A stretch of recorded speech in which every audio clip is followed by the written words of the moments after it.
يا أيها الذين آمنوا صلوا عليه وسلموا تسليما. وأجمل منك لم ترى قط عين. السلام عليك يا سيدي يا رسول الله. السلام عليك يا سيدي. وأطيب منك لم تلد النساء.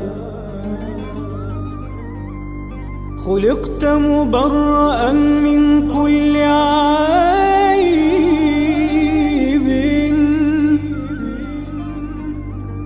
كأنك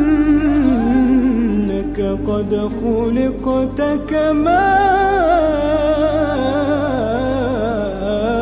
تشاء. مسجد ذو القبلتين مرتبط بحدث كبير جدا وحدث مهم في الإسلام، مرتبط بحادثة تحويل القبلة لسيدنا النبي صلى الله عليه وسلم من المسجد الأقصى إلى البيت الحرام.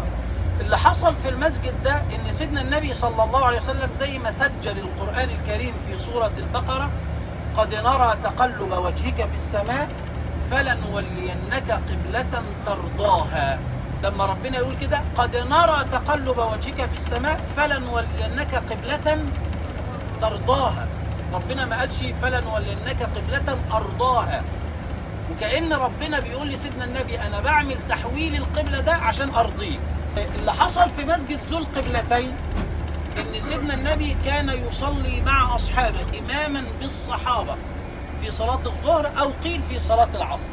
أثناء الصلاة بعد ما صلى ركعتين نزل الوحي على النبي صلى الله عليه وسلم بتحويل القبلة، فاستدار النبي صلى الله عليه وسلم مع أصحابه في الصلاة أثناء الصلاة، فصلوا ركعتين جهة المسجد الأقصى وركعتين جهة البيت الحرام في مكة، فسمي بمسجد ذو القبلتين لأن القبلة تحولت أثناء الصلاة مع النبي صلى الله عليه وسلم.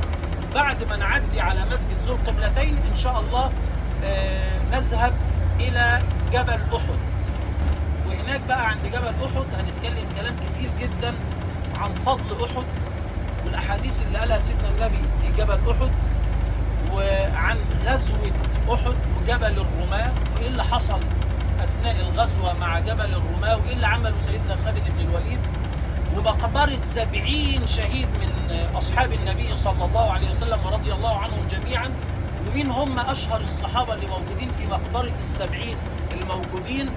وأقول لحضراتكم إن في وقت من الأوقات حصل زي طوفان أو سيول فغيروا مكان المقبرة. إيه اللي شافوه مع الصحابة اللي غيروا مكان المقبرة بعد سنين طويلة من وجودهم في المقبرة؟ ده اللي هقوله لحضراتكم، ولكن وإحنا في أرض المعركة في أرض أحد إن شاء الله. أسأل الله أن يتقبل منا ومنكم.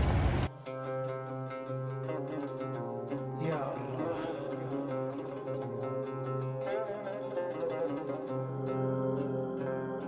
لما بقينا في الحرم كل اللي من حاجة اتحرم قالها لربه كلمه وارتاح من والألم. سيدنا النبي كان وسطنا طبطب علينا كلنا ومسح دموع المشتاقين، سمع الشكاوي مننا ودعينا قلنا يا رحيم ومقام حبيبك الكريم وقف معانا في اللي جاي واغفر لنا شر القديم، وقف لنا ولاد الحلال وارزقنا بالرزق الحلال.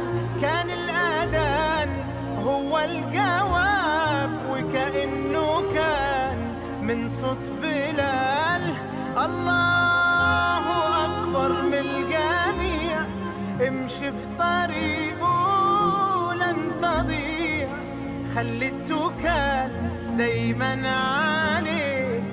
اتحمى فيه عطف البديع. من جبل الرحمة الذي وقف عليه حضرة النبي صلى الله عليه وسلم وخطب في خطبة الوداع في حجة الوداع، وضع المبادئ والأسس لأمته وللدنيا بأسرها.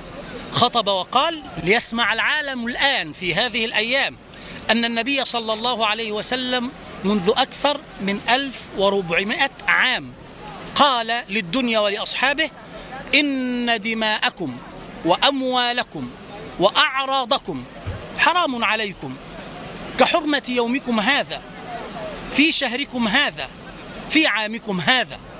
ألا قد بلغت؟ اللهم فاشهد. فليشهد العالم الآن على هؤلاء الذين يقتلون أبناء المسلمين في فلسطين أن الإسلام لا يدعو إلى الدماء. لا شريك لك لبيك اللهم لبيك لبيك لا شريك لك لبيك إن الحمد والنعمة لك والملك لا شريك لك. ودعينا قلنا يا رحيم ومقام حبيبك الكريم، وقف معانا في اللي جاي واغفر لنا شر القديم. وقف لنا ولاد الحلال وارزقنا بالرزق الحلال. كان الأذان هو الجواب وكأنه كان من صوت بلال. الله أكبر من الجميع. امشي في